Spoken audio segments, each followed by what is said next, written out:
الحمد للہ رب العالمین والصلاة والسلام علی سید الانبیاء والمرسلین اما بعد فاعوذ باللہ من الشیطان الرجیم بسم اللہ الرحمن الرحیم۔ ناظرین، یوں تو دنیا میں انسان پر اللہ تعالیٰ نے بے شمار احسانات فرمائے جن سے زندگی کا کارواں رواں دواں ہے۔ زمین میں موجود معدنیات بلکہ یوں کہیے کہ قدرت کے عطا کردہ ہر چیز میں کثیر فائدے ہیں، اور کچھ نعمتیں ایسی ہیں جو اپنی مثال آپ ہیں۔ مثلاً اولاد کے لیے ماں باپ اللہ تبارک و تعالیٰ کی طرف سے والد اور والدہ کو بڑے درجے سے نوازا گیا ہے۔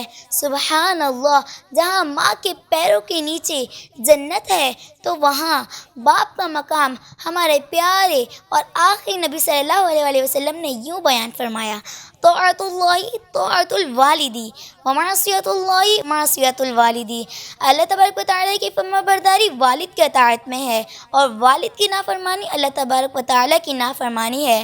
یعنی کہ اللہ تبارک و تعالیٰ کے مطیع اور فرما بردار فرد کے لیے ضروری ہے کہ قرآن و سنت اور دیگر تعلیمات پر عمل کرنے کے ساتھ ساتھ اپنے والد کی مکمل طور پر فرما برداری بھی کرے۔ والد کی وجہ سے انسان کو ان گنت فائدے ملتے ہیں، جن میں سب سے اہم چیز دنیا میں انسان کی اصل شناخت کا ملنا ہے، اور یہ ان چیزوں میں سے ہے جسے کسی بھی طرح خریدا نہیں جا سکتا۔ اگر کسی کو ماں باپ کی اہمیت پوچھنی ہو تو ان سے پوچھیں جن کے پاس والدین میں سے کوئی بھی دنیا میں موجود نہ ہو۔ لہٰذا جن کے ماں باپ دنیا میں موجود ہیں انہیں ان کی خوب خدمت کرنی چاہیے، کیونکہ ماں باپ کی خوشی میں اللہ تبارک و تعالیٰ کی خوشی ہے۔ جن کے ماں باپ میں سے دونوں یا دونوں میں سے کوئی ایک فوت ہو چکا ہو تو انسان کو نیک اعمال کر کے اپنے ماں باپ کے لیے خوب دعائیں کرنی چاہیے، کیونکہ یہ ثواب کے تحفے ان کے لیے سب کچھ ہیں۔